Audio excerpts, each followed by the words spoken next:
𝗕𝗹𝗃𝗃 agus 𝗊𝗃𝗃 a 𝗃𝗏 𝗃𝗃 is 𝗕mise 𝗃𝗵𝗂𝗃 𝗔𝗃𝗏.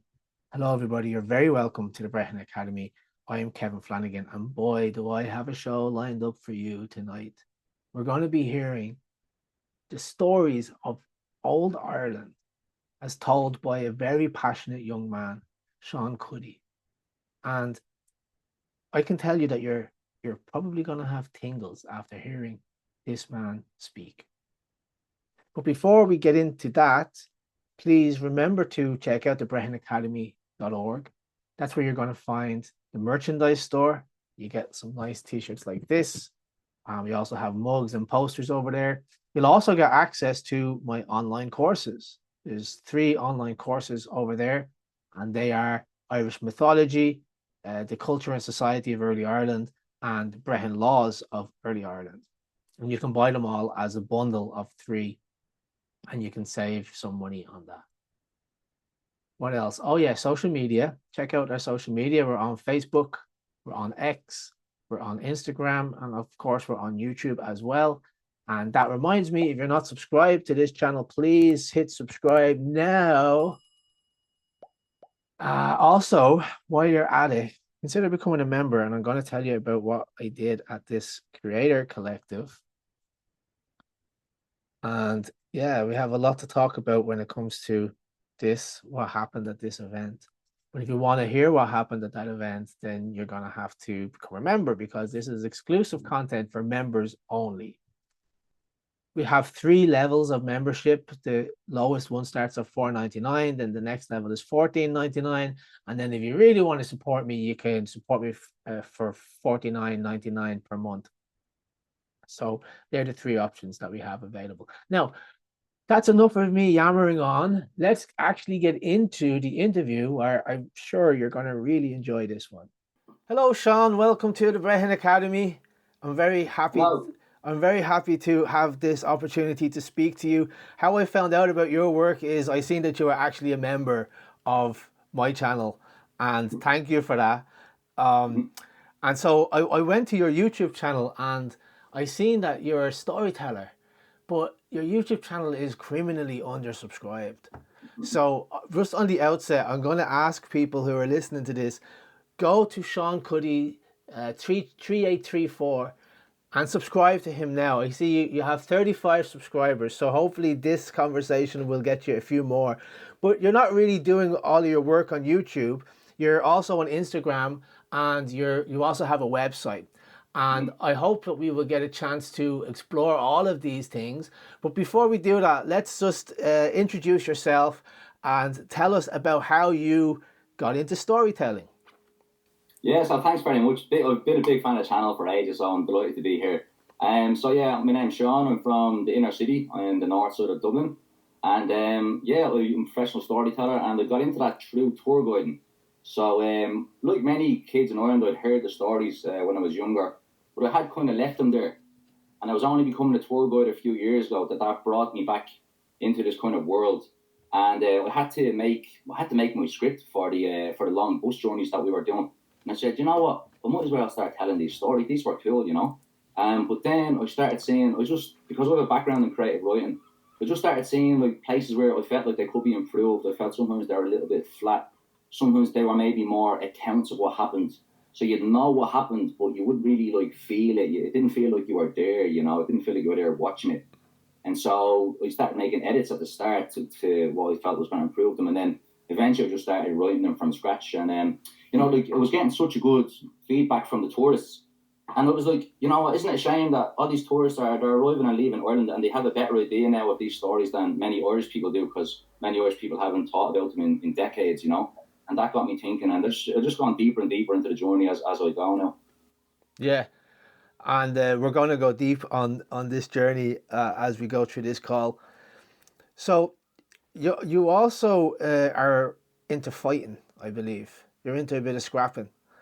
And you told me the other day when we were planning for this conversation how your experience with fighting, you were able to channel some of that energy into the stories that you were telling. And I'm going to play some of your videos in the background, and I hopefully they'll come across that you have a very like combative stance in how you're telling the story, you know. And I know that that's intentional, but maybe you can talk a little bit about how did you find your style? How did you find that combative and, you know, I wouldn't go so far as to say intimidating, but that passionate style? Yeah, that's a great question. Like, I've never fully planned it out like that. That's just how it comes through me. So yeah, look, I used to box as a youth. I boxed competitively, well, just as an amateur, mostly in my early 20s. I did go out to Mexico and have a fight there though as well, just for the crack basically, and I made a short film about it. So yeah, boxing's been a big part of my life. I went down to Australia. I was coaching in professional boxing gyms as well for a year. So I'm very, very acquainted with the sport. And yeah, I used to feel when I was boxing, I feel like I became very acquainted with the shadow side of the human personality, you know, the dark side of it, that I would feel like there was something going on where there was a dark power that I was kind of allowing to take over me, you know, and I would be kind of uncomfortable because I knew that it was this kind of alien thing, but at the same time I was allowing it because I knew it was going to help me. Yeah. It was going to give me energy. And there was a certain feeling I had in my body when it was there, you know, and it was kind of a cold, kind of sharpness. It was, yeah, it was a very specific feeling. And to be honest, when I was younger, it used to kind of weird me out a little bit because as soon as I'd stopped, it would wear off and I would come back to myself and I was like, what on earth was that, you know? But that was just something that happened. And then when I started writing, I always gravitated towards writing about battle scenes and warriors. And maybe that makes sense. Maybe that's pretty obvious when you think about my life. But that's what I found it so easy to write about that. I found it so easy to kind of talk about the changes going through people because I was just kind of tapping into my own memories. And there's a certain kind of, I start feeling different a lot of time when I'm writing or when I'm telling the stories. Like I start feeling that same feeling coming in a little bit. And yeah, my kind of tone will change. It's just a different sensation inside my body. And it's actually fascinating. Like I don't think I would have, like, I'm writing a book at the moment. I'm going to release it as an audiobook. And I don't think I ever would have been able to write these stories without that background in boxing. Very, very doubtful because it fuels a lot of me writing. There's a lot of stuff about warriors in there and battles, and 𝗘𝗶𝗃 particularly I always found fascinating because of that 𝗕𝗃𝗃, the battle rage that he would allow to come into himself because it would help him, but it was also very destructive. So I just found, I was like, oh, that's interesting. I can talk about that. Yeah. Yeah. And how have your audience like received that energy?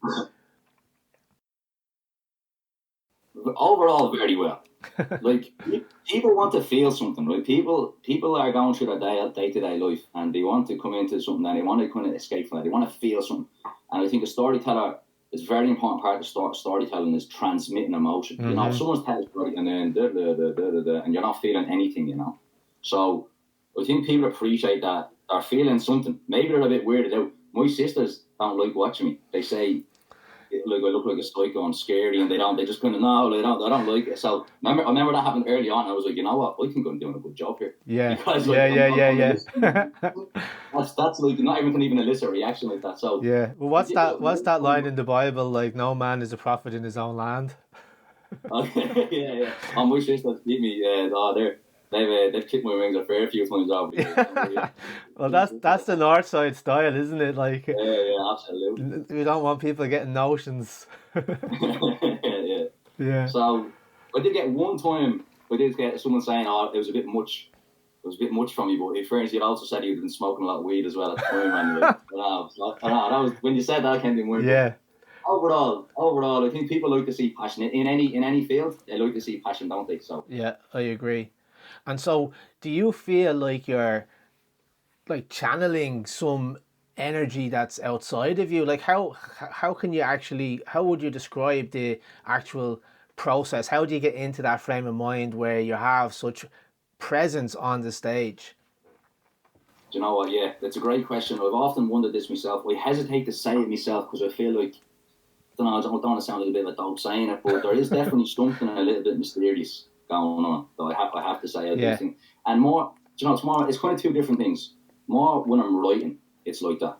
When I'm actually sitting on my own writing, okay, I'll get into this, and the way the words will start coming, and sometimes I feel like I've just hit, like, it's like when you're mining or something and you just hit a part and it's just load starts flowing. There's like a flow of stuff. So sometimes I feel like it's already there, and somehow I'm just because a lot of times like that, like there'd be many rhymes that'll appear, and like you would think I had to think a long time to make all these rhymes, but actually most of them I didn't.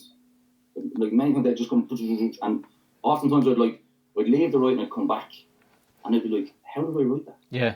And then I'd be always worried, like, I'd finish a story and I wouldn't write for a couple of months or whatever. I'd be like, am I going to be able to actually do that again? Yeah. Actually have that. Well, what you're talking about sounds a lot to me like inspiration, right? And the old Druids and the 𝗕𝗎𝗄, they would talk about being inspired by something, you know, some energy, and they would often say that the story feels like it writes itself. That the story, that they're not actually, they're just the medium for the story to come through. So I think it's very interesting that you are here in 2025 and you're kind of like honoring that ancient tradition of storytelling, but making it come alive. And that's where a lot of the, let's say, like embellishments came into the stories over time. And that's how the people who we call the 𝗃𝗏 Dé Danann eventually became gods. You know what I mean? It was that kind of animated expressionate storytelling. Okay, so let's move on. I think you want to tell us a couple of stories, right? Absolutely. Okay, so I'm not sure exactly how to set you up here, but I believe you have a backing track, and do you want me to just let you speak? Yeah, I think you can just hand over the reins to me, and then we'll do the rest for okay, let's do that. Right, all right. So before I go into full storyteller mode, just to introduce it, okay? So I am going to do two stories. The first is from the oldest cycle of hermetology relating to the Tuatha Dé Danann, who Kev just mentioned. And they had a nemesis race, okay, called the Fomorians. These were these dark and evil race, the embodiment of evil almost. And this story I'm going to tell is a kind of a chapter in the greater story of what was going on between them. We develop it all in the book, but this is a particularly exciting chapter, which basically leads to a big character called Balor of the 𝗲𝗵𝗂𝗵, who's a Fomorian, uniting all the Fomorians to even for one huge invasion of Ireland. And this is going to be kind of the winner-takes-all situation between the Tuatha Dé Danann and the Fomorians. And the thing about this is that it all takes place in the background of a prophecy, that the only person mighty enough to slay Balor is going to be someone descended from him, okay? So it turns out that his grandson is called 𝗬 of the Tuatha Dé Danann, okay? And that's how it all plays out. So how it all plays out will develop in the story, but that's just a bit of background for the story. So yeah, I'll just play a bit of background music and then I'll just go for it. And yeah, by the way, you will hear a lot of that stuff you mentioned. Like I feel different when I'm telling this story, you know, and I use a lot of poetic techniques. You're gonna hear the same sounds appearing in sentences. You're gonna hear a lot of rhyming and stuff. Okay. And it's just there's a heavy atmosphere in it, and it's one of my favorites. So this is the story of 𝗬 and Balor of the 𝗲𝗵𝗂𝗵. Excellent.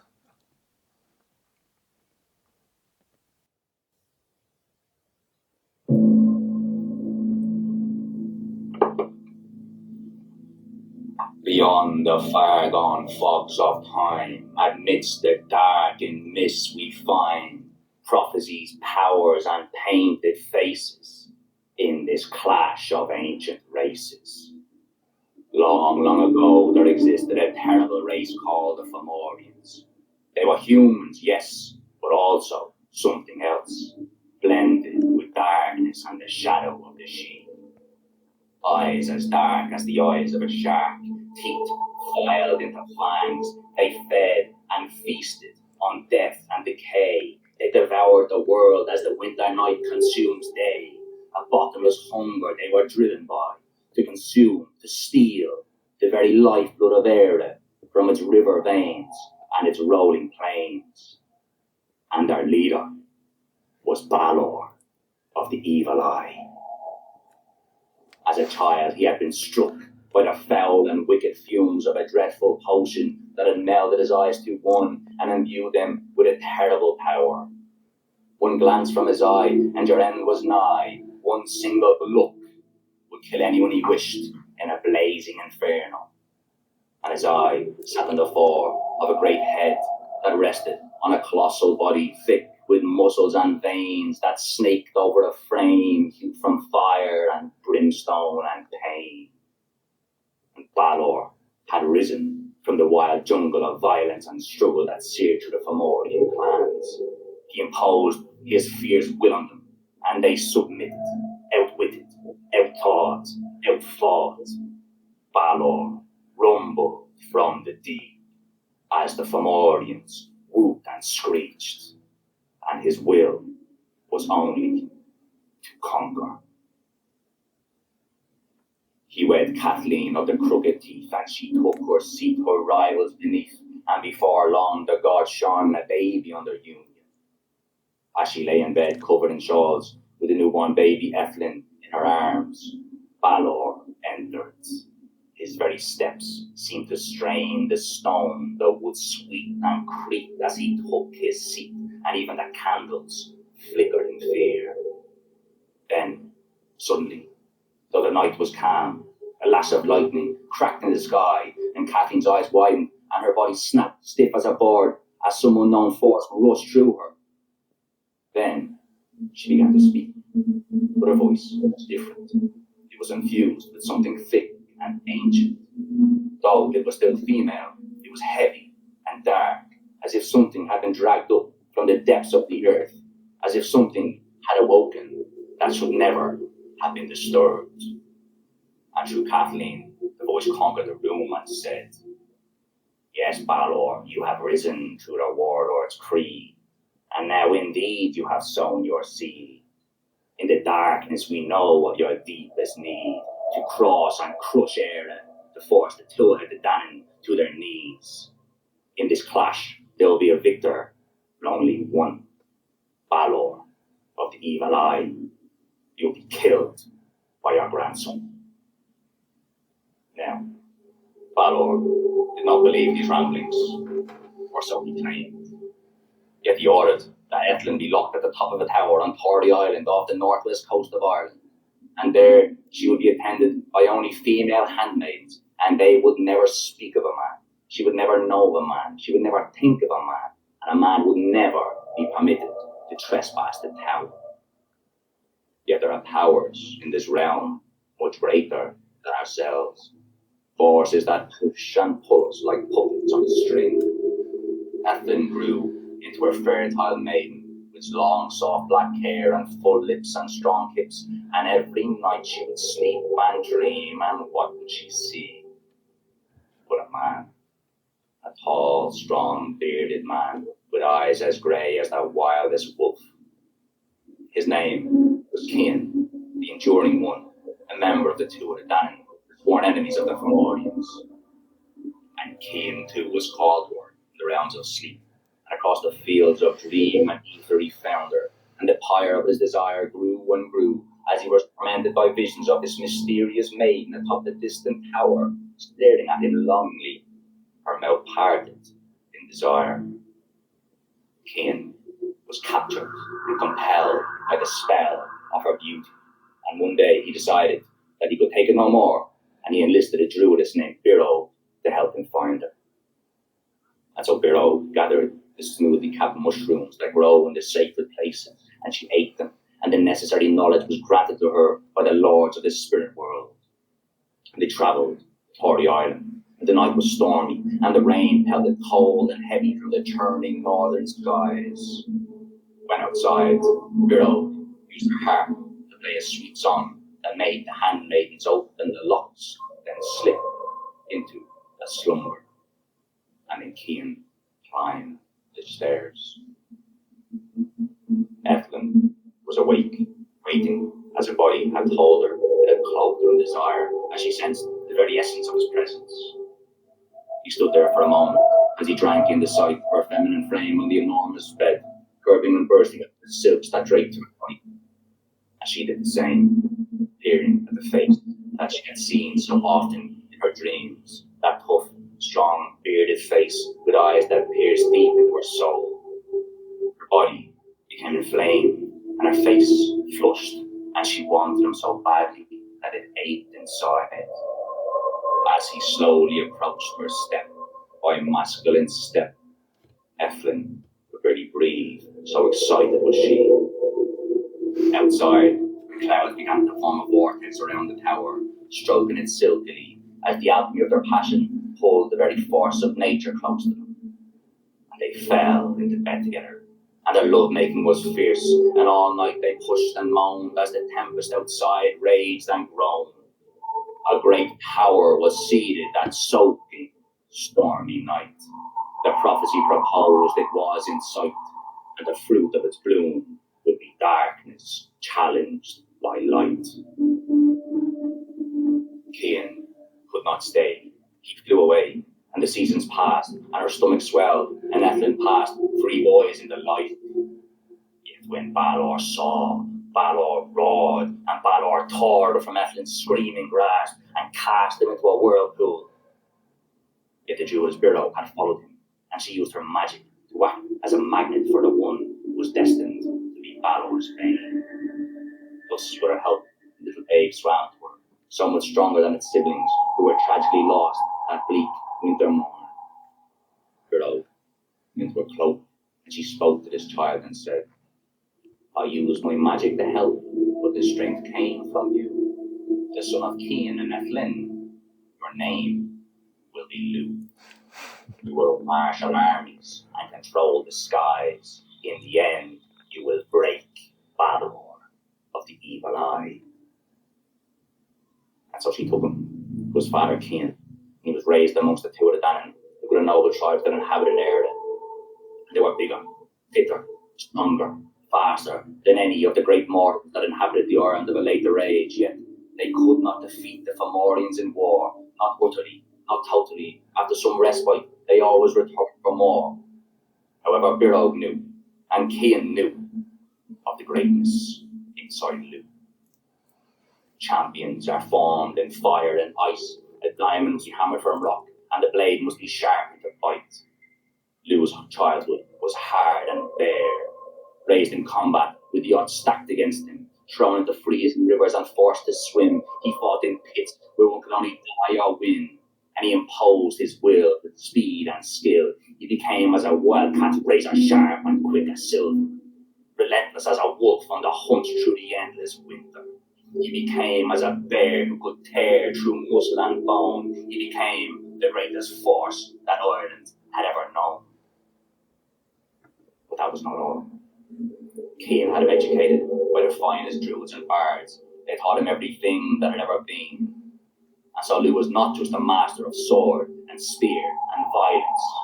He could create and debate the druids and bards into silence.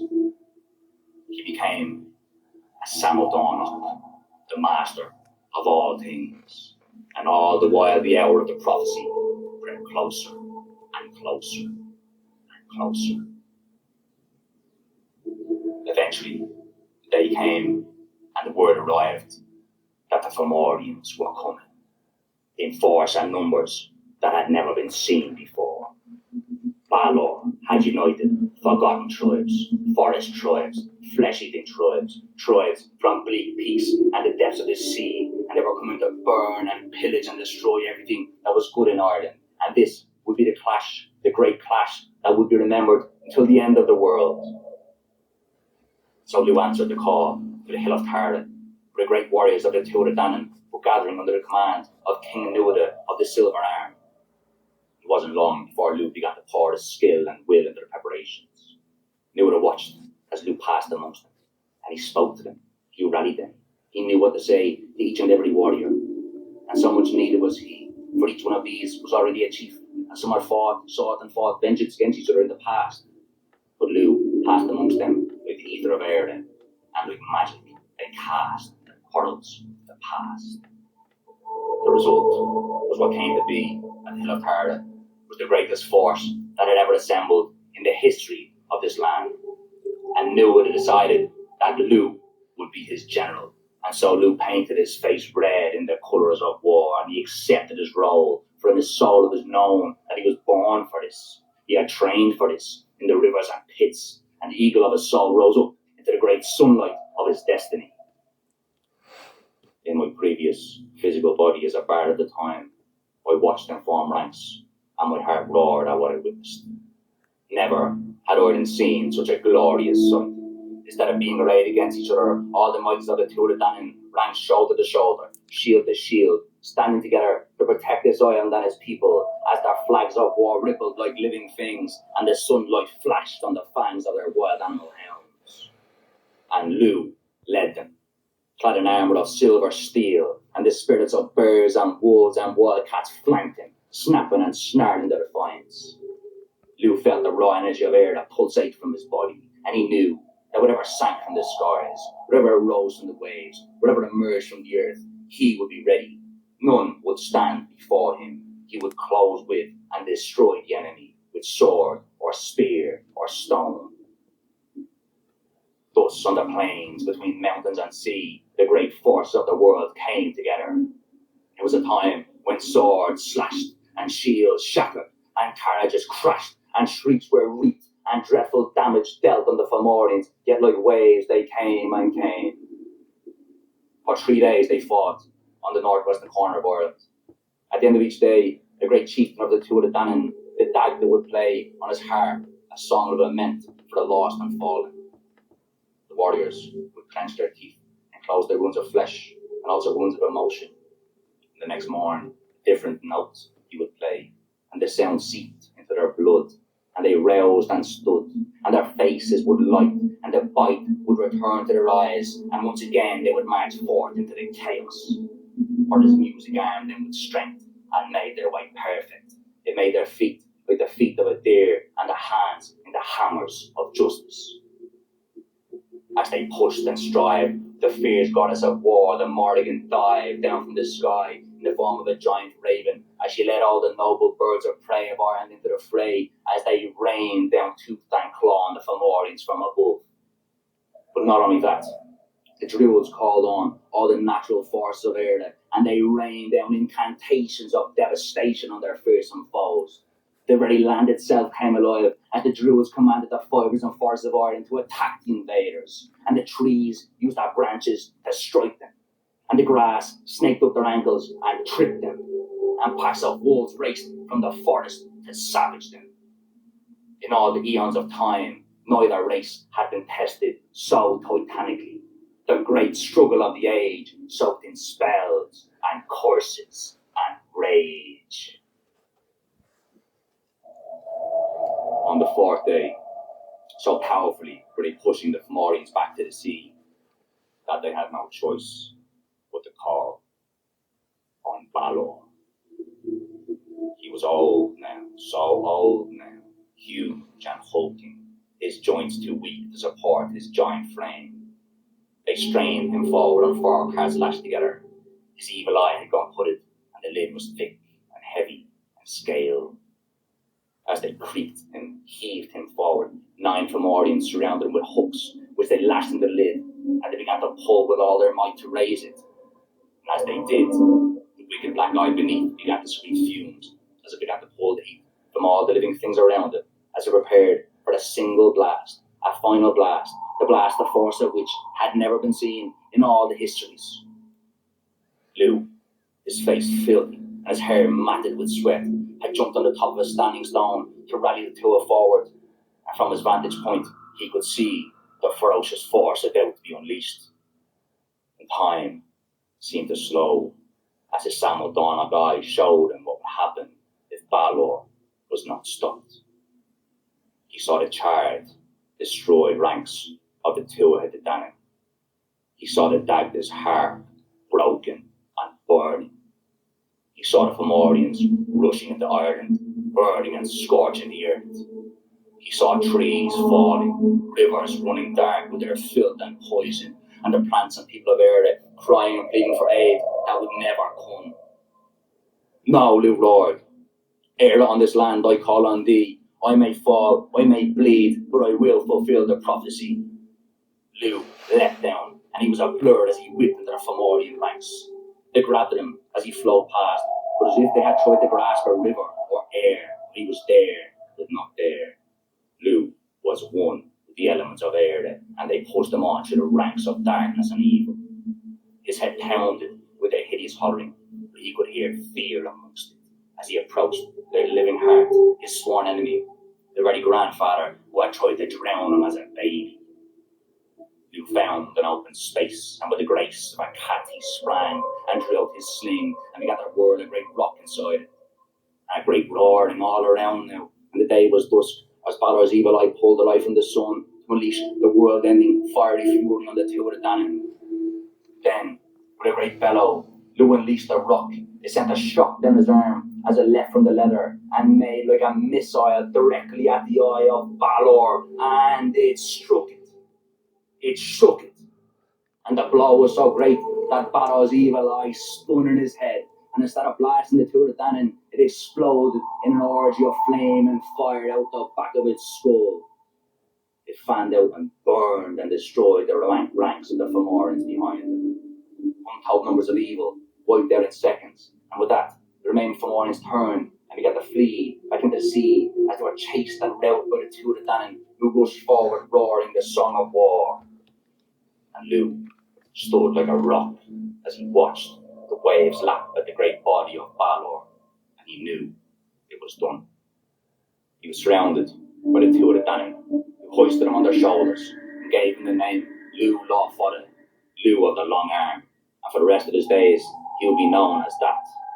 He was Lugh of this land and son, the one who saved Ireland from Balor and his evil eye.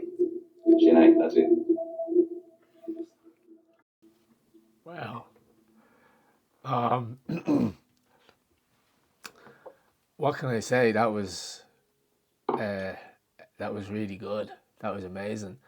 I was smiling a lot there because as you were talking, I felt like tingles going down my spine. Do you know, that kind of way? And what I realized when you were telling the story was like, this should be a movie. There's so much material in the Irish mythology that you could just pick one. Like you're talking about the mythological cycle now, and there's loads of stories from Ulster cycle, from the Fenian cycle, cycle of kings as well. That it's actually criminal that there hasn't been a movie or movies about this. And also, the way you made it rhyme was very impressive, because I'm hearing how, okay, it wasn't in Irish, it was in English, but I'm getting the impression of how it must have felt to the old Irish people when they were hearing these stories in Irish, because the poets, that's what we called them, the poets, they were masters of making rhyme. They were masters of using language to create the effect. And I could hear all the little assonance, and I could hear the alliteration, and I could hear the intentional rhyming patterns that were happening throughout it. And that's why I was smiling throughout the whole thing, just because I was like, I'm so impressed by that experience, you know, that you've given me there. So yeah, that's all I kind of wanted to say about that. I was really impressed with it. Thank you so much. That means a lot, because, you know, I really respect your work, so it means a lot for you to say that, you know. When you said you got tingles, that's like, I mean, that's the ultimate compliment someone could pay. You know what I mean? That's like the ultimate. That's the best. So, and you're dead right. Like, oh, this stuff is so movie worthy. Oh my word! Can you imagine all this stuff with CGI imagery and stuff like this? Balor coming out at the end, and I the know, Fomorians and so on, or the 𝗵𝗵𝗂𝗃 with the CGI bulls and Queen Maeve with her tattoos on her face. Oh, yeah. It would be amazing. I know, man. But I wonder, like, I'm sitting here wondering, like, why has it not been made yet? Like, why have, like, because there's Game of Thrones, there's Lord of the Rings, there's Harry Potter, you know, there seems to be a big market for the fantasy world, right? If you can call it that. And I'm just wondering, like, why has this, like, source material not being treated by movie producers and directors and so on? Yeah, I don't know if you have anything to say about that. I think it's coming. I've read in 2 different interviews, 2 different filmmakers speaking about making a movie from Irish mythology this year. Yeah. Do you think that it might have something to do with the fact that it's not really chronological, right? And what I mean by that is, when you read Irish mythology, it's a bit like a dream state. You know, you're in one scene and then it quickly changes to another scene. But that didn't matter to the early Irish because it was the journey that they were going on, you know. So I wonder if that's the reason why, because it's not like Roman gods or Greek gods. And that's the other thing as well. The Tuatha Dé Danann were never like worshipped as gods. They were never prayed to, you know. There was never sacrifices made to the Tuatha Dé Danann. So it's very interesting to think about that. Yeah, I think like a lot of the stories when you read them. So when I'm doing the kind of research and the source material, there's a lot going on. Yeah. And a big part of my job is like trying to streamline the story so it flows well. Because you have to remember, like they didn't really have much to do. They were sitting around the fire. I think a lot of these stories are intentionally made longer, and there's more character in, and there's side plots that they don't really end up affecting the main plot. Mm-hmm. So it was a different culture, it was a different time. Yeah. So I think maybe that's part of it. So like people can't see it because they're not looking closely enough, obviously. But you know what I mean? Maybe that's. Yeah, I mean, they didn't have TV, so this was basically the television, and this idea of them sitting around the fire, which gives off light, and they're listening to stories. When I do like some public speaking, I use the television. So we're still doing that, and it's now called the television, and that's the light box that's giving off light and warmth in the corner of the room, and we all sit around it and we listen to stories be told to us from the television, you know. So this would have been the entertainment back in the day, and so it only makes sense that with the imagination of the Irish, you know, and all the time on their hands, that they could tell such fascinating stories. I wanted to ask you, like, who do you think the Tuatha Dé Danann really were? That's a great one.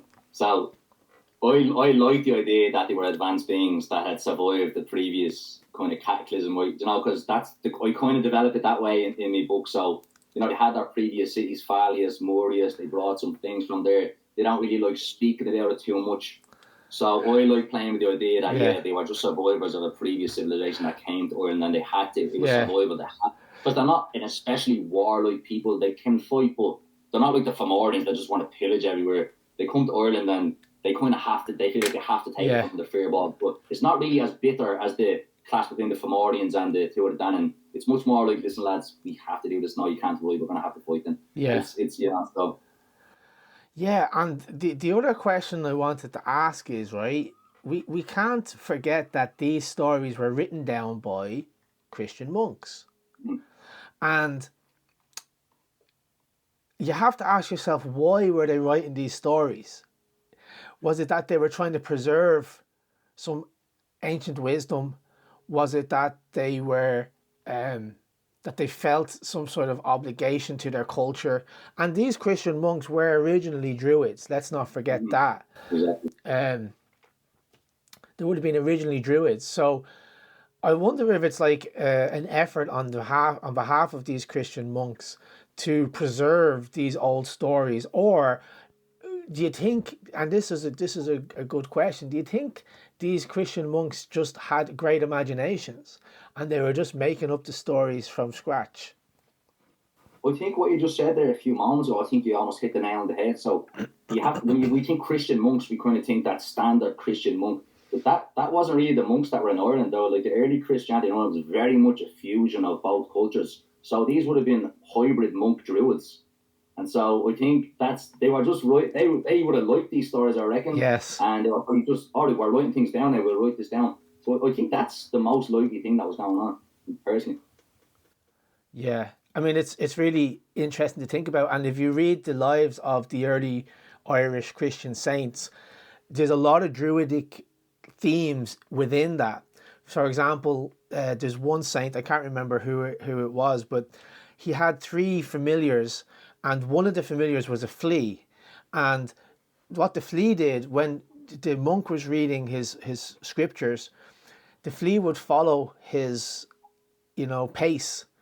And when the monk got up to do some chores, the flea would stay on that word and be like, act like a marker for him. So I think there's another story where they had an otter as a friend, and when I read these stories, I'm getting more of a Francis of Assisi type of motif, Francis of Assisi type of archetype, you know, where animals and nature were very integrated with their belief and their view of the world. So I would also agree with you that the early monks were originally Druids, and that's probably why, that is likely why they brought these themes and motifs into, you know, how they were seeing the world and that sort of thing. Yeah, definitely, and I think very strong relationship to the flora and fauna of the country, of the land. Like, and yeah, like there's so many versions, so many examples of shape-shifting in all these stories, and it's such a common theme that they obviously believe that the boundaries between them and animals weren't nearly as big as we imagine them to be today. That's a very common theme that crops up. Yeah. Okay, are you ready to tell your next story? I am indeed. Okay. Okay, so the next one I'm going to talk about Chulainn. So he's a fascinating figure. Probably the one I'm most interested in. He was the son of Lugh. All right, so that also meant that his great granddad was Balor of 𝗲𝗵𝗂𝗵. So he had some diluted darkness. He had some diluted Fomorian blood running in his veins. That's really interesting, because I didn't make that connection. But yeah, you're right. Yeah. I never said, okay, so Lugh's his father, but I never put the second step to say that means Balor's his grandfather.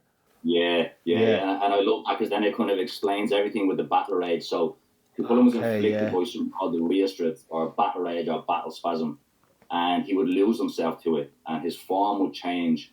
And when he was under the influence of this, he was a danger to anyone, not just his enemies. And this battle rage is one of the reasons why he's so famous, but it also caused him a huge amount of pain in his life, in terms of he would lash out. He even killed his own son at one stage, although he didn't really know his son. But these are the types of things that happened in Chulainn's life. And he was afflicted by kind of passion. He would overflow. So that didn't only show itself in violence, it would also show itself in lust. So he would commit infidelity to his wife as well. But then that would also cause him great pain, and also obviously the people around him great pain. So he's a fascinating character, because he's probably like the hero of Irish mythology, but the real truth of him is a lot more. It's a lot more grey. He's in between both. Yeah, I heard him described as the Irish Hercules, but that's not really accurate. You know, it's just because people are a lot more familiar with Greek and Roman mythology, and so that would be a nice shortcut. But when you actually look at how Chulainn Satanta actually lived his life, there was definitely a darkness there. Yeah, I did see a couple of things with Achilles though. So Achilles is half man, half god. But also, if anyone's ever seen Troy, the movie with Brad Pitt, he's part of the Greek army, but he's doing his own thing. He's a real unto himself. Yeah, he's a bit of a maverick. Yeah, and Chulainn's a bit like that as well. So he's part of the Red Branch Knights, but he's kind of doing his own thing, and he kind of comes and goes as he pleases. And so I did see some similarities. Now, Hercules, I don't know. I feel like I just know Achilles a little bit better because of Troy, and I just saw the way Achilles was acting. I was like, you could see a bit of Chulainn in him. Yeah. So maybe Achilles is a little better one than Hercules, you know. Yeah. So Chulainn had a wild life. Do you have anything to add there? No. So Chulainn had a wild life. He earned his name Chulainn by killing a wolfhound. So Chulainn means the hound of Cullen, or sometimes he was called the Hound of Ulster. That became his name as his reputation spread. And there's many amazing stories about his life. This one is a little bit less well known, but I really like it because it does kind of hint on a lot of the stuff we've talked about. It shows you his kind of rage. It shows you his infidelity. It shows you this the shape-shifting, the effort of shape-shifting between human and animal form. It shows you the influence of the world of the 𝗁, the other world, the parallel universe. That's a constant theme in Irish mythology, where time moves differently there. Anything can really happen there, but to be also movement in between them, because what one thing had, the other tended to lack, and vice versa. So I just like it because it just encapsulates all of these themes. So this is a bit of a love triangle. It's the love story of Chulainn, his wife Emer, and the fairy princess Fand.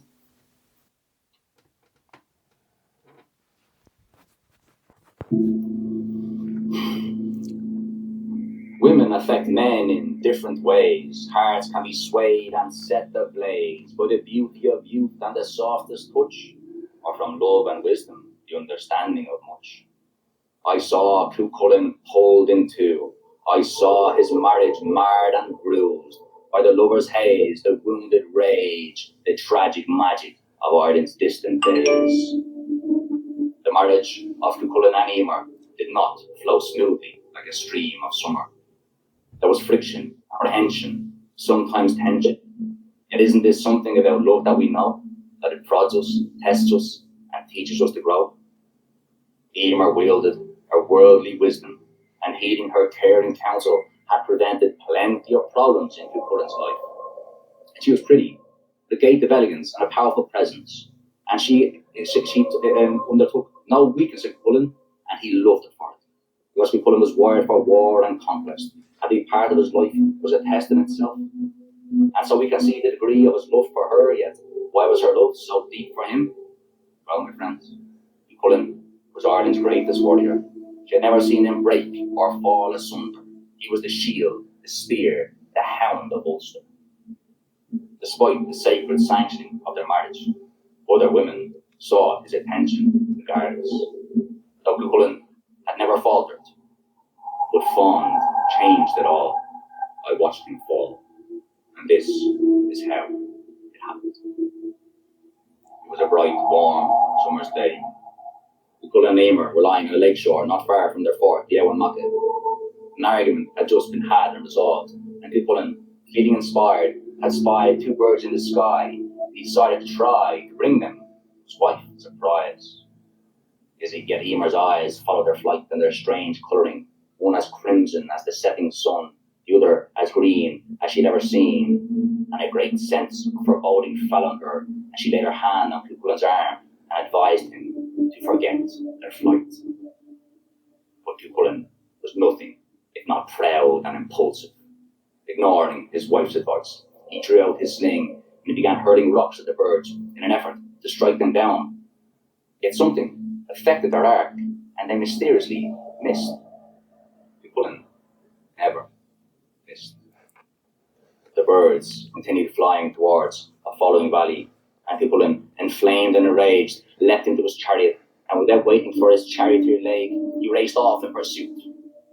He did not know how long he followed, only that he was so angry that his skin felt tight, his veins throbbed, his teeth grinded, his pride so hurt that his battle rage felt dangerously present.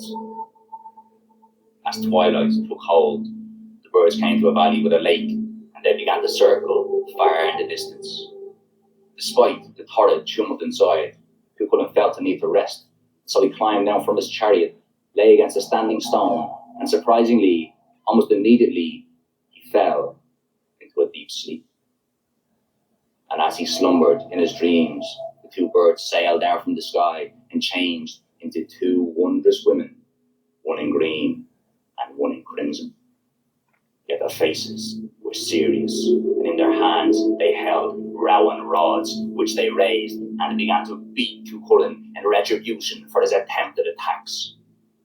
Chulainn struggled to rise as every blow rattled his bones, and with each strike he felt his great strength being dented. Finally, the rain of round stopped, and satisfied, the two women changed back into birds and took flight into the night. The next day, Chulainn was found on the lakeshore by 𝗏𝗏, but he would not wake. He was stuck in a semi-sleep, in a fever of heat and babbling dream. And days became weeks, and Chulainn began to weaken and waste, and his face grew grey and gaunt. They brought him to healers far and wide, yet none could provide a remedy. In the end, they brought him back to the lakeshore in the hope that the magic that had caused his calamity would return, bring it to an end. And what happened? But in his wretched, suffering sleep, the woman in the green dress appeared to him once more, and she spoke to him. She said, "I am 𝗬𝗏 of the world of the 𝗁𝗲, and I have an offer to make to thee. My sister Fond thinks of nothing but you. Come to our world and make her dreams come true." Chulainn at first refused, because Fond, her name meaning 𝗕𝗃𝗏 was known to be married to the sea god Monaghan MacAleer. But 𝗬𝗏 assured him that he had lost interest in her. In addition, she told him that her husband Labyrinth was facing a battle against fearsome foes. 3 demon kings, 𝗵𝗵𝗂𝗵𝗶, 𝗵𝗃𝗃𝗃, and 𝗤𝗃𝗃𝗃𝗃, were amassing on his borders in the world of the 𝗁. The offer was made. If he agreed to help, she would free him from his paralysis, and he would have 𝗲𝗺 as his reward. But she finished coldly. Be free to fight and love in this world of dreams, but if not, I leave you on this rock to rot. What choice did 𝗃𝗃𝗃 have? He agreed. So she cast her arm and swept the weakness from him, and in his suffering sleep 𝗃𝗃𝗃 arose like a great predator, and with a menacing light in his green eyes he growled, "Where are these kings?" And so she took him, and she transported him through the ether to the side of her husband Labyrinth, as the demon host poured out from mountain caves and amassed on his border. 𝗃𝗃𝗃 strode forward into the darkness and shadow and roared out to them, "You anger me with your presence, your thoughts, and your lies. Yet if you retreat now, I will allow you to leave with your lives." At the head of their host, the 3 dark-cloaked kings sat on hulking, headless horses. They looked at each other with grey, snake-like heads that seeped black blood from dark eyes and fanged mouths. And they laughed, wicked, high, cruel laughs that screamed of their glee at existing in the shadow of the 𝗁. Then 𝗤𝗃 the spectre, stepped forward on his ghastly horse, and his voice slithered across the open space like a snake as he rasped, "Feasting on your heart we will enjoy. We laugh at the thought of being cowed by a boy." 𝗃𝗃𝗃 was beardless, and being called a boy by other men was a sure way to enrage him. I shuddered as I watched the diluted darkness of the Fomorian blood that ran in his veins to claim his consciousness. He exploded in size and strength, awful and ugly, as dreadful as any demon he faced. I do not enjoy dwelling on the events of the following hours, but know this: the demon horde was defeated single-handedly, and when it was done, their bodies piled like mountains, and atop the biggest sat the dismembered heads of the 3 demon kings, shocked expressions on their faces. Their final sight, the sight of 𝗃𝗃𝗃 coming for them, with a monstrous face and blood-red blades, a sight that would haunt them deep into their eternal demon sleep. When the slaughter was done, 𝗃𝗃𝗃's rage was so great that it was not yet safe to bring him to 𝗲𝗺. He was growling like some angry beast as he ordered that 3 barrels of freezing river water be brought forth. He climbed into the first barrel, and the water began to hiss and boil before the barrel exploded at the heat of his fury. He climbed into the second, and the water hissed and bubbled, but the barrel did not break. He climbed into the third, and the water simply wanted it. When he lifted his huge, scarred body from the third barrel, his features had calmed, and the alarming light of madness had left his eyes. Thus, they brought him to the palace where 𝗲𝗺 lived, and with a bow of their heads and a smile on their lips, they opened the door and gestured for 𝗃𝗃𝗃 to enter. He stepped onto the luxurious, soft pelt that carpeted the floor, and the air was thick with the smell of honey and lavender and temptation. On the bed, straight ahead, 𝗲𝗺 was waiting, propped up on lavish pillows of purple silk, and 𝗃𝗃𝗃's breath caught in his throat as he laid eyes on 𝗃𝗵𝗂𝗃, the most beautiful woman he had ever seen. 𝗲𝗺, the 𝗕rdráic the princess of the 𝗁. Her soft, tawny skin glowed faintly, and it shone with the ample, shining light of youth. Her thick black hair fell down to frame her perfectly crafted face, and her light blue eyes shone like the sun hitting the summer ocean. And as she bit her bottom lip, 𝗃𝗃𝗃's mind went blank, and the sound of desire arose from his throat, and he fell into bed with her. For a long, long time, 𝗃𝗃𝗃 stayed in that chamber with 𝗲𝗺, needing only her body to sustain him. And what is certain is that 𝗃𝗃𝗃 fell madly in love with his fairy princess, and she with him, as her marriage to Monaghan had long gone cold, and he had left her in the palace alone as he pursued other pleasures. Yet Cuchulainn warmed her very soul. Being half mortal, being Cuchulainn himself, his heart beat stronger, and his blood ran hotter than those of the 𝗲. You must understand that for us, the knowledge that death is real imbues an intensity to our lives that they struggle to feel. Our time is ticking, limited and rare, and so we are driven to dance and dare. And who could be more thrilling to a woman than Cuchulainn?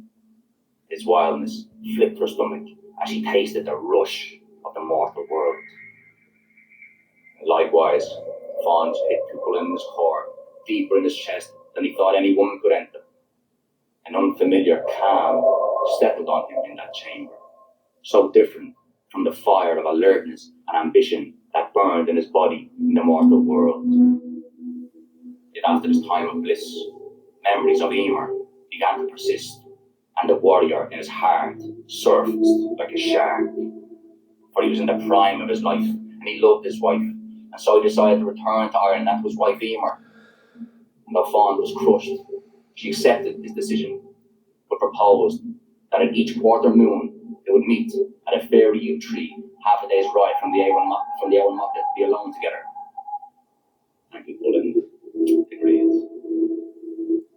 And so Cuchulainn's soul returned to his body, and he woke at the shore, and what a celebration it was as the hound of Ulster returned to the beloved land. 𝗰𝗵𝗄𝗏's delight was heard by the birds in flight. The drums of the red branch knights boomed with all their might, and even the boars of the forest grunted in grudging respect at the return of their greatest foe. And amidst smoky halls, and the clash of cups, and the beating of the bell run, Cuchulainn regaled them all with tales of his victory in the world of the 𝗲. Yet he could not bring himself to tell 𝗰𝗵𝗄𝗏 of his love for Fon. He did not miss her much, only when he woke up, and in the moments before sleep, and when he breathed. And so though his heart was torn by his love for 𝗰𝗵𝗄𝗏, every quarter moon he would travel to the fairy yew tree to meet Fon, and they would make love in the forest as nature looked on. But 𝗰𝗵𝗄𝗏 quickly realised what was going on. She recognised his tired calm, the foreign scent, and knew exactly what it meant. Her heart howled with pain, and it filled with rage, and in her shaking hand she took a blade, and she followed Cuchulainn there, yet she did not come alone. She came with 50 of her handmaids, with knives in their hearts and hands of stone. Cuchulainn and Fon were lying in a lover's haze in the gentle bosom of nature, when Fon saw both upright, her eyes blue eyes alive to the coming danger. Thus, they were awake and waiting as 𝗰𝗵𝗄𝗏 and her handmaids entered the clearing, and a strangled cry left unbidden from 𝗰𝗵𝗄𝗏's throat as her worst fear was revealed. Upon seeing them together, her cold rage failed, and she simply dropped to her knees and began to sob in desperate sadness. With a wave of her arm, she dismissed the handmaids, for she could not bear them to look upon her in such a broken state. Thus only in a few moments, only our three remained, and the shame continued to mount in Cuchulainn, yet he was frozen by indecision. It was Fon who responded. She took him by the arm and laid a sleeping spell on him, and laid him softly against the yew tree. Then she straightened and spoke to her rival, yet it was not in anger. Fon was stricken by the pain and grief that she had caused his mortal marriage. A great sorrow exuded from her as she said, 𝗰𝗵𝗄𝗏, I can see that your love is true. Step aside I must, and let this be, and I will return to the world of the 𝗲. 𝗰𝗵𝗄𝗏 gazed back at her through tear-stained eyes, and she could see the depth of Fon's love for her husband, and she replied in a cracked and halting voice, he must not be forced to me just because I am his wife. He must willingly want to share his life. If the love we shared no longer grows, then it is I who must be the one to go. And they gazed across at each other, and their hearts were broken, for it was clear to see how much they both loved Cuchulainn.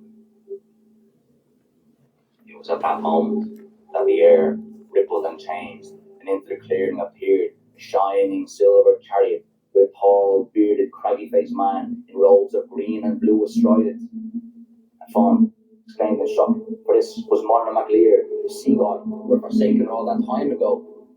But Monaghan had seen the error of his ways, and he said, Fawn, I was mistaken, but now I see it is you who I want to be within eternity.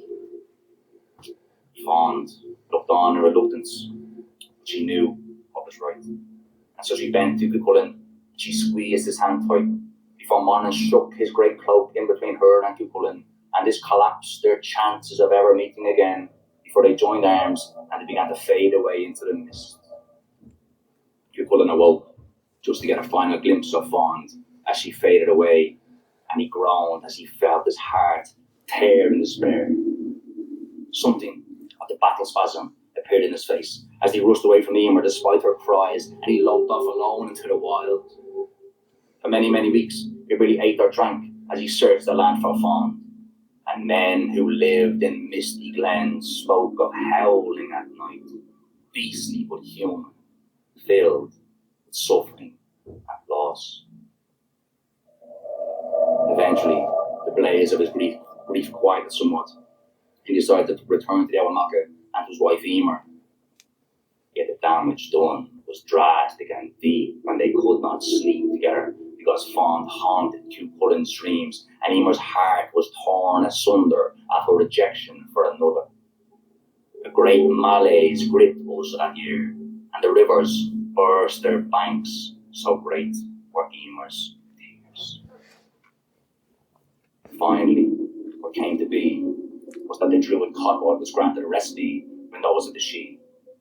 A potion he brewed and imbued it with a spell of forgetfulness.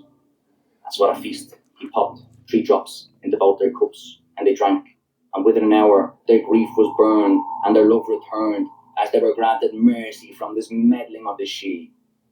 And I am glad to say that their love was never broken again. Chulainn, that's it.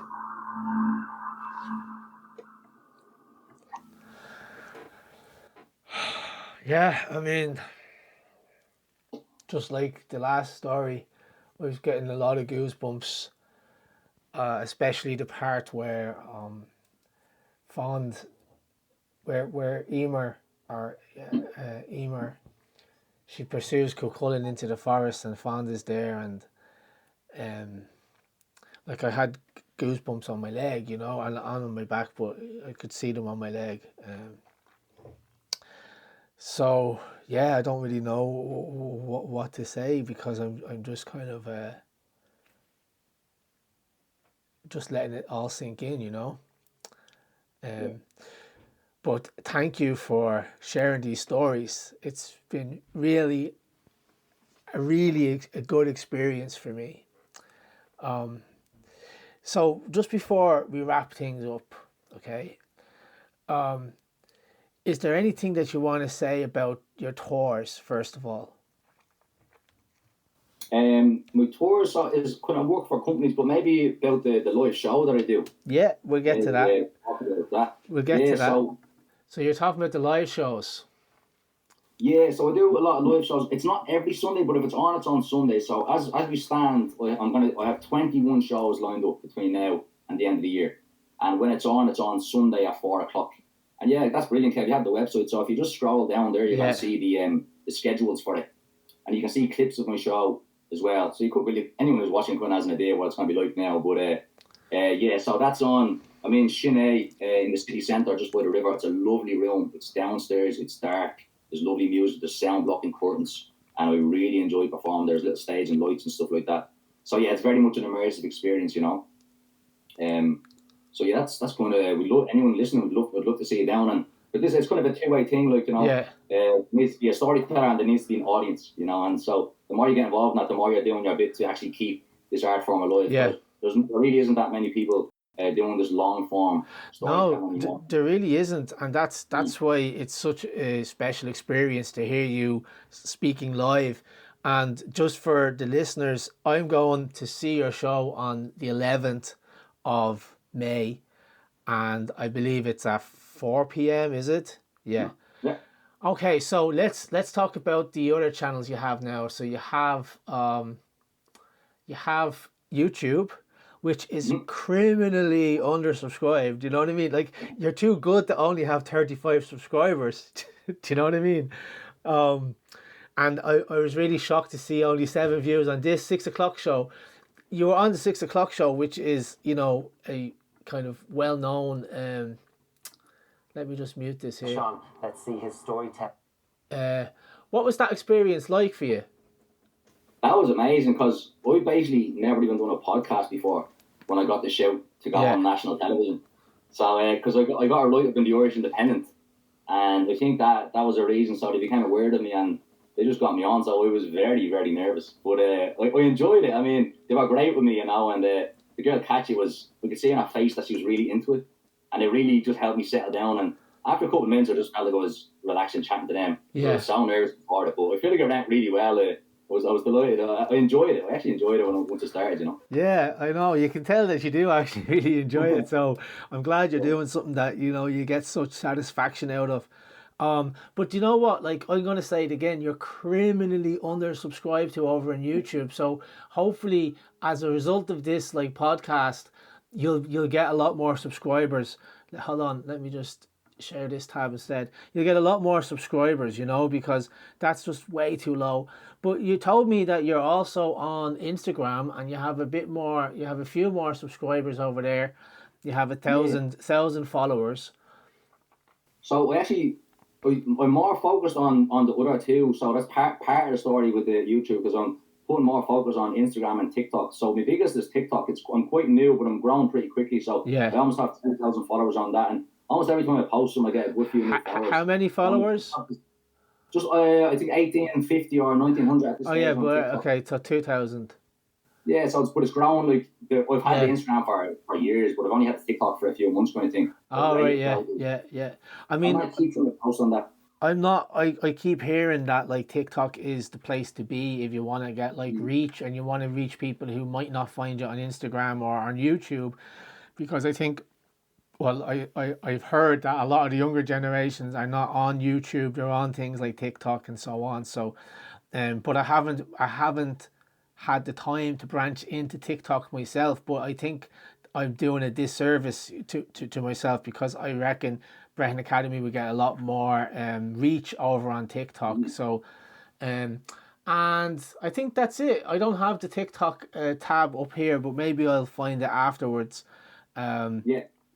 Could you just say one thing? So, I don't know if you have it there, but the TikTok is �rish.culture3. It's a black and green logo. Okay. If anyone wants to find me over there. �rish.culture3. �rish.culture3. Okay. Yeah. And then, could you go back to the YouTube page for a second? I just want to point something out. Yeah. So, do you see on the empty streets Dublin lockdown 1080p? Yes. So that is just the version I posted. I got very few views, but that video actually went viral over Facebook and in the Dublin Live. This was right at the start of the COVID pandemic. My mate used a drone to capture Dublin right as it locked down, and then I narrated it and kind of the general feel. And a lot of it, to be honest, was what I was going through, but I kind of put words to it, and it really kind of struck a chord. So that went viral, and then that's actually part of the national history of Ireland. 𝗵𝗵𝗂𝗶𝗹 proposed it in the Dáil, and it went through. So that's part of the official history for COVID-19 about what that was like when we first locked down. That's amazing. So when you say it's part of the official history, is it in the archives or something like that? Yeah, exactly. Oh, wow. That's so cool. Yeah. That's really cool. But you said it went viral on Facebook, yeah? Yeah, Dublin Live. Remember that? I think they're the branch of the Irish Mirror on Facebook. So I don't know, I can't remember how many views got, but it was like maybe 70,000 or 100,000 or something. It was definitely the biggest thing we've ever done so far. But that was a few years ago. This is when you're in Mexico, right? Yeah, Some Moments Last a Lifetime is the short film I made in Mexico. When I boxed against the Mexican lad later on. I was using my poetry, kind of talking about what's going on inside the mind of a fighter as he prepares, because there's a lot of stuff going on inside the mental battle, and how you approach your training is going to be how you fight, and dealing with fear, dealing with your opponent.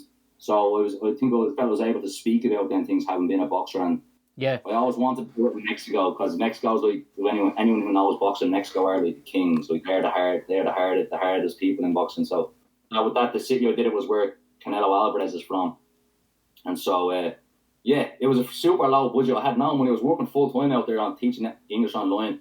I paid the guy to find me, paid the videographer and all. So it's very low budget, but I'm very proud of it. I have to say I'm very proud of it. It's very, like, you know, I got it done, you know, and it was very tough. Yeah. But I got it. You're some man for one man, I'll tell you that. Well, good. So yeah, just again to my listeners, please go to Seán Cuddy 3834 on YouTube, and let's get these subscribers up. And Seán, is there anything else you want to talk about before we wrap it up? Just to mention as well, I didn't mention at the start, but I found quitting alcohol was a massive part of my journey with all this. I shown little sporadic kind of flashes of stuff, but I'd never had the consistency. And I quit alcohol when I was 27, like 5 years ago now. And I found my creativity and this access to this kind of other world we were speaking about is a lot stronger and a lot cleaner now. And I have to say that's been a huge part of this. I don't think I would have ever been doing any of this had I not quit alcohol as well. So that's something that I observed. There's been a big part of my creative journey. Yeah.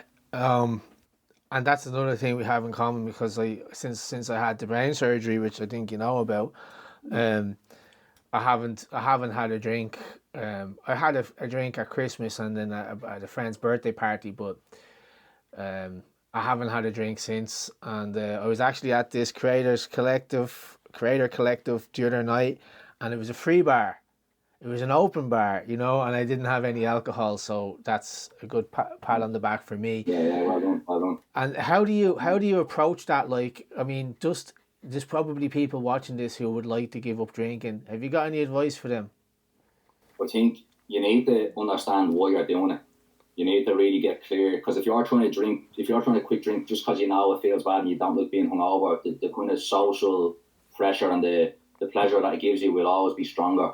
But if you really write stuff down about what it's costing in terms of money, what it costs in terms of your focus and so on, and decide you want something that alcohol's stopping you from getting it, then you'll be able to move positively towards something, and alcohol can fall away. But if you don't have that positive thing to move towards, the pull of alcohol is very, very strong. So writing stuff down, basically write stuff down and really think about it, you know. So that definitely helped me. I had a lot of time to think in the pandemic, so I don't know if I ever would have stopped without that time on my own in the pandemic, but writing stuff down and having a goal to work towards, definitely. Okay. Well, thanks for that. Well, Seán, this has been absolutely amazing. I can't wait to come in and see your show on the 11th of May. And if anybody who's watching this wants to join me, because I'm going to try and get this out next Thursday. If anybody who's watching this wants to join me, please get your tickets off your website, because you can also get your tickets from Eventbrite, but you have to pay a commission on that. So the 𝗃𝗵𝗂𝗃.com. And I just want to thank you so much for this experience, because I found out about you because you became a member of my channel, and I didn't know anything about you. And then I clicked onto your YouTube channel and I'm like, wait a second, he's a storyteller. And I started seeing this, and I couldn't get in contact with you because I started trying to leave comments on your video, right? And it wasn't posting for some reason. And then I was on Instagram a few nights later, and you know, I get a lot of follows on Instagram from different videos I post or whatever. And I just happened to click onto one follower, and you were following that person. And I was like, Seán Cuddy, that's the guy I'm looking for. And that's how I messaged you on Instagram. And that was about, a week or so ago. And so I'm really glad that you became a channel member. That's fantastic, first of all. And that you were willing to do this, and that you're a storyteller. That's amazing. And so, I remember something that you asked me to ask you, but I forgot. What do I want to say? How can storytelling help people of today? Do you know that? Do you remember what you wanted me to ask you? It was like, what lessons can we learn? Basically? What lessons can we learn exactly today from storytelling from the past? I think the reason these stories stand the test of time is because of the lessons in them. You know, so even if you look at the first story, you're talking about courage. Obviously, you're talking about confidence. we were also talking about confidence from preparation. Lou didn't just roll up and he was the man. Like, he had to earn the right to be the man, you know. He put the work in. There's shades of standing up for a bully as well. Sometimes all it takes is one strong hit and the bully disappears, you know.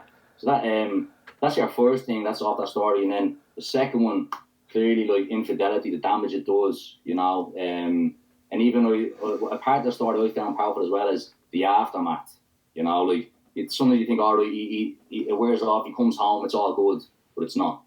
Like, there's a long period where it's not okay, even after the kind of dramatic stuff happens. Yeah. And kind of the long-term impacts of that as well. And just kind of just losing control of yourself, losing control of your passions, not tempering these things can lead to disaster in your life. So, I mean, every story has its own individual lessons, but I really do think they're a massive part of why these stories are more than 2,000 years old. Like, by the time the Christian monks wrote them, they're already 1,000 years old. I think that's amazing. I think that's a primary reason why, because of the lessons. And just on the story of Balor with the evil eye, I draw clear parallels between that story and the story of David and Goliath. And because it's like an underdog and you have a giant and there's a sling involved as well. Yeah. But the difference is the story with Balor of the Evil Eye has a much better ending, right? Because it ends up with the Balor's eye coming out the back of his head and like destroying all of the Fomorians, you know? So I just find it interesting that there seems to be parallels, at least some parallels between Ireland and the ancient Hebrews. So I'll leave you with that to ponder on. Seán, thanks so much for your time. This has been an absolute pleasure for me, and I hope you enjoyed yourself as well. Okay. Yeah, absolutely. I was delighted to be here, and I'm really glad you asked me to be here. And I love your work, so I was delighted to contribute, and I was loving talking to yourself and your listeners as well. And yeah, I really enjoyed it. So we can do it again if you want, you know. Okay. Well, I'll hold you to that. Grand job. There you have it, folks. What did I tell you? I hope you enjoyed that as much as I did. What I loved about watching Seán Cuddy perform was his raw passion. I definitely had tingles when I was watching, listening, and I felt kind of privileged that it was one-on-one, you know, that I was getting this kind of preview to his performance, but it was just for me. And obviously for you guys who are watching it. But what I loved most about it was that it transported me back to a time thousands of years ago, sitting around a fire and hearing the 𝗕𝗃𝗃, the storyteller or the bard or the druid, captivating the audience with these energetic and imaginative stories. It made me feel like what it must have been like for my ancestors. And to hear the stories recited as poetry, I think that was a masterclass. And I'm not sure I've ever heard the stories performed in that way before. So, just a reminder, check out 𝗵𝗵𝗂𝗃.org. Check out the merchandise store over there and online courses. Check us out on social media and become a member, because I want to tell you all about the Creator Collective. Just to give you a bit of a sneak peek, on, I think it was Tuesday. The memory is not as great as it used to be, but I was invited into an event that was just for creators. And I believe there was about 100 people here who were also creators. And we played golf. But not just any kind of golf. It was a very special type of golf. And if you want to hear about that, then become a member today. And I'm going to release this video in the coming weeks. Okay, so with all that being said, thank you for being here at the end of the video. 𝗕𝗃𝗃 and 𝗖𝗂𝗄𝗏.